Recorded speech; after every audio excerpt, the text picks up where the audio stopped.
Hospital है AIIMS, और AIIMS के बाद अगर किसी हॉस्पिटल का नाम लिया जाता है, यानी कि जिसके अंदर फैसिलिटियां या उतना बड़ा दम लग है, तो वो हॉस्पिटल का नाम है सर गंगाराम हॉस्पिटल। मैं उस कहानी को आपको बताता हूं कि गंगाराम की कहानी क्या थी, कहां से उठकर कहां तक पहुंचे, ताकि हम उनकी इच्छा शक्ति और दृढ़ संकल्प को महसूस कर सकें और उसका कुछ अंश हम अपने ऊपर उतार सकें। तो एक सर गंगाराम बहुत ही छोटे गांव से बिलोंग करते थे। छोटी कहानी है, बड़ा ध्यान से सुनना। एसी को थोड़ा सा बोलो ना, शायद एसी बंद हो गए हैं। हाँ, कुछ शायद मुझे लग रहा है कि कुछ शायद गर्मी है या नहीं है, जो भी देखना। शायद आपका जोश, आपकी पर्सनैलिटी इतनी हाई है कि किसी भी माहौल को गर्म कर देती है। सर गंगाराम बहुत छोटे से गांव से बिलोंग करते थे, और उनके फादर ने जो खेती करते थे किसी की जमीन के ऊपर, उन्होंने जैसे तैसे करके 10वीं क्लास तक अपने बच्चे को यानी कि सर गंगाराम को पढ़ा दिया।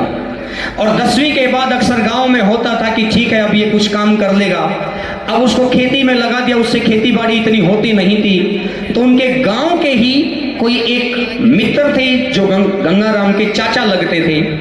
ये आजादी से पहले की बात है, वो उस वक्त लाहौर भी भारत का ही हिस्सा था। तो लाहौर के अंदर चीफ इंजीनियर के ऑफिस में वो एक क्लर्क का काम करते थे। तो वो एक दिन गांव आए और सर गंगाराम के फादर ने कहा कि बेटे ने 10वीं कर ली है, इसको कोई चपरासी या क्लर्क की नौकरी लगवा दें तो इसकी जिंदगी सफल हो जाएगी, और इसकी जिंदगी सफल हो गई तो हमारी तो सफल ही है। हमेशा माँ बाप की यही कामना रहती है कि हमारे बच्चे सफल हो जाएं, बस हमारा जिंदगी पूर्ण हो जाएगी। तो उनके चाचा ने कहा कि अभी तो ऐसी कोई व्यवस्था वहां है नहीं, और जैसे ही कोई व्यवस्था होती है मैं बताता हूं। वो वहां पहुंचे लाहौर में 10-15 दिन की छुट्टी के बाद, और उसके लगभग 15 दिन के बाद उन्होंने एक तार भेजा किसी के माध्यम से कि भेज दीजिए, मैं किसी न किसी नौकरी का जुगाड़ करता हूं। और जब उस वक्त के लोग इधर उधर जाते थे या पैदल जाते थे या किसी भी माध्यम से सवारी करते थे, तो माँ ने चूरमा देकर और सर गंगाराम को भेज दिया कि जाइएगा। अब गंगाराम गांव का भोला भाला बच्चा पहुंचा उस जगह पर और बहुत आलीशान ऑफिस देखा, तो उसको लगा कि गांव में तो ऐसा कुछ था ही नहीं है, तो दुनिया ही अलग है यहाँ पर आकर। तो अब सुबह जैसे सरकारी ऑफिस होते हैं 10 बजे के आसपास खुलते हैं, गंगाराम पहुंच गए वहां सुबह 8:30 बजे के आसपास ही, और फिर वहां बैठे थे। तो वहां पर एक देखकर ऑफिस की चकाचौंध देखकर वो हिल गए कि भैया ये भी एक जिंदगी है क्या, चलो अब ऐसे ऑफिस में काम करने का मौका मिलेगा। और इसके बाद जो हुआ वो था असली मोमेंटम जो लाइफ को बदलने वाला, जिसकी वजह से आज हम सर गंगाराम हॉस्पिटल का नाम जानते हैं या जहां से व्यवस्थाएं बनी। इसके बाद क्या हुआ कि अभी तक वो साधारण बुद्धि के व्यक्ति हैं, तो एक टेबल के पास उन्होंने देखा कि ऊंची सी टेबल है, उसके एक तरफ एक चेयर है ऊंची सी घूमने वाली, और दूसरी तरफ 4 चेयर हैं। तो वो गांव का भोला भाला बच्चा, उसने सोचा कि शायद गांव से कोई एक आदमी आता होगा तो उस वाली चेयर पे बैठता होगा, और 3-4 लोग एक साथ आते होंगे तो उधर वाली चेयर पे बैठते होंगे। उसको तो पता ही नहीं था कि भैया वो वाली चेयर किसकी। और वो गांव का भोला भाला बच्चा उस एक चेयर पे आके बैठ गया। उस वक्त सफाई कर्मचारी के अपना सफाई कर रहे थे, 9-9:15 का टाइम हो गया। अब जैसे ही लगभग 9:45 का समय हुआ, चीफ इंजीनियर की कुर्सी थी, तो वो चीफ इंजीनियर पहुंचे। उन्होंने जैसे ही अपनी चेयर पर बैठे हुए किसी और को देखा तो वो गुस्से से तमतमा गए कि मूर्ख, तुझे पता नहीं है कि ये चेयर तेरे जैसों के लिए नहीं बनी है। और गंगाराम एकदम से डर गया उनकी आवाज की कड़क देखकर, और उन्होंने गंगाराम के ऊपर 4 उंगलियां चिपका दी। और जैसे ही उन्होंने 3-4 तमाचे दिए, उसके बाद गंगाराम को लगा कि ये तो भयंकर लेवल की बेइज्जती हो गई, और वो चुपचाप बैठ गया। तो जो सफाई कर्मचारी थे उन्होंने कहा कि बेटा कोई बात नहीं, ये अपने जैसों की नहीं, ये बड़े आदमियों की कुर्सी होती है, इसको छोड़ दे और आ जा। अब गंगाराम अपना मुंह नीचा किए जा रहा था गेट की तरफ, उसी वक्त उनके वो गांव वाले चाचा भी आ गए। तो उन्होंने कहा कि चलो आ गया। उनको पूरा माजरा पता नहीं था हुआ क्या है यहाँ पर।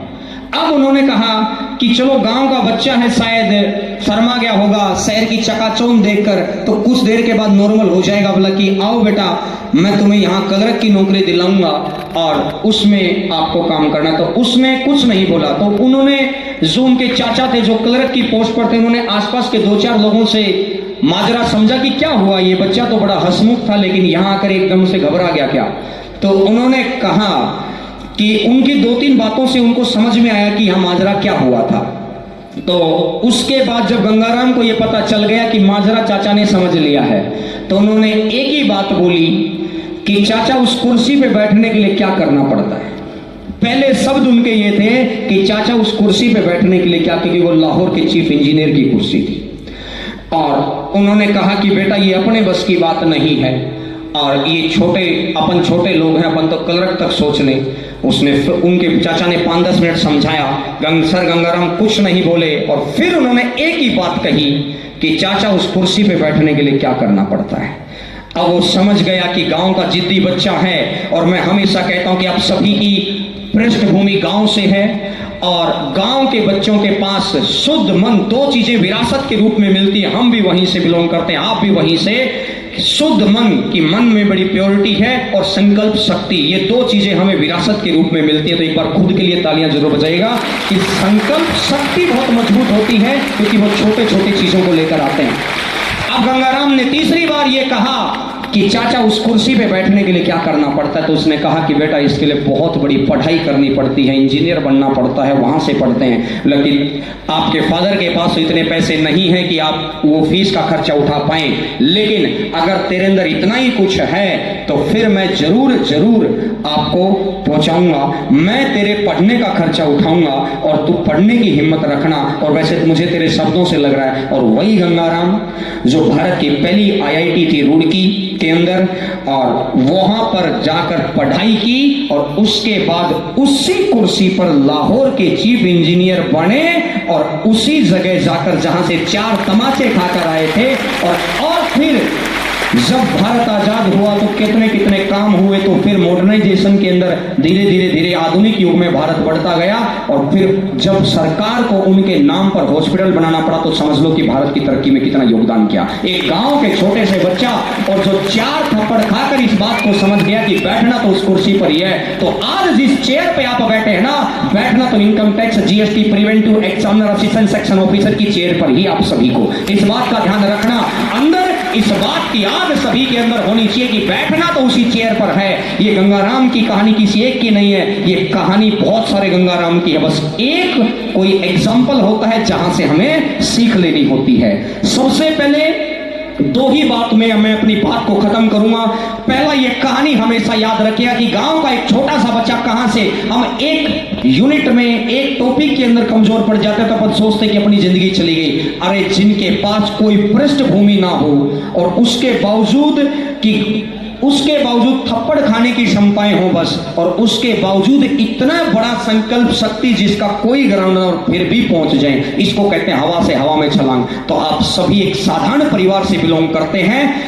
अपना मजबूत मन रखिए, और अपने माँ बाप का सीना गर्व से चौड़ा करने का एक ही और उनकी उम्र बढ़ाने का एक ही रास्ता है कि समय पर सफलता ले लीजिए, बात बन जाएगी। जिस दिन आप सफल हो उस दिन उनके चेहरे की दमक देख लेना, उनके चेहरे की चमक देख लेना, उनकी उम्र अपने आप 5-7 साल बढ़ जाएगी। रवैया